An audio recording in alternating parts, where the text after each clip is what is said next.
kacdoonkan shacab ee ka bilowday magaalada Xudur waxaa lagu doonayaa in bulshada ay iska dulqaadaan dhibaatooyinka cadawga al-shabaab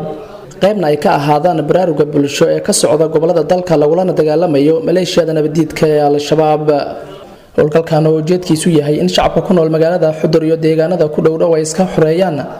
haraadiga argagixisada ee sida dhuumaalaysiga u dhibaateeya bulshada waana hadafka koowaad ee maamulka degmada Xudur oo muhiimad gooni ah u siinayo la dagaalanka argagixisada si bulshada muddo dheer ku jirtay dhibaatooyinka iyo go'doonka ay ugu noolaadaan xorriyad qaar ka mid ah bulshada iskooda isku abaabulay una diyaar garoobay xoreynta dalka ayaa goobta ka jeediyay sida ay ugu go'an tahay in cadawga iska dulqaadaan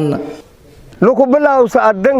gobolka Boqol dadka rooga wali go'aansadeena ani maarin al-shabaab isku dhawaan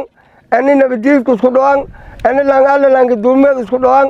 ani lang masaakiinta dhaban isku dhawaan hal qof hadii aan herin iyo hadii mantaana ka dhalata anuun herin anuun waldoonya anuun dagaalka galna maangalaagi taliid lalaasayni maangalaagi hataa bay ciidanka walina iska jaray macawsleyti oo hata degmada Xudur gobolka Boqol hata isku abaabuli ciidanka dulmadiid oo waqti badan hadagaalamay ala dharaan ama ala qawn ama ala qaran ciidanka leen gorday yaani iska jara insha Allah hoob ilaahay ara lagu bilaawo geeka walina araga doontaana degmada tuulooyinshe ibnaanshe imeliga waraajinta roogeen isal dhagiil ku qabsadi yaasin banda ka doon mas'uuliyiinta ka qayb galay kulanka macawisleyda ku soo bandhigeen diyaar garowgooda ayaa soo dhaweeyay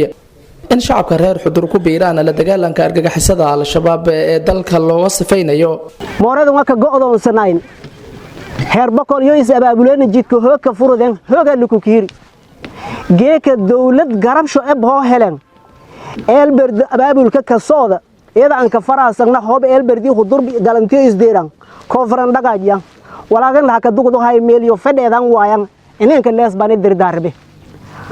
dhammaan ciidamada heegan shooyin heegan ka daran dhagdhagaajo geeka anta surunin idoonka nagan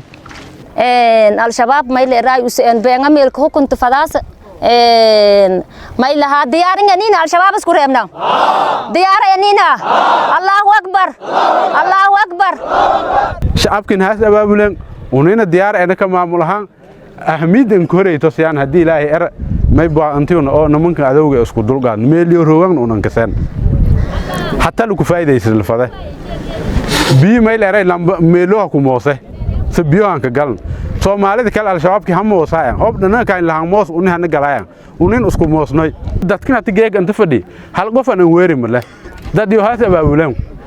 bersho may ku kooyana 45 kilomitir ku kooyan oo baadiye ku kooyan neeban al-shabaab iyo gaban antan kooyan Maxamed Xasan Abdiraxmaan warbaahinta qaranka degmada Ceel Berde gobolka Boqol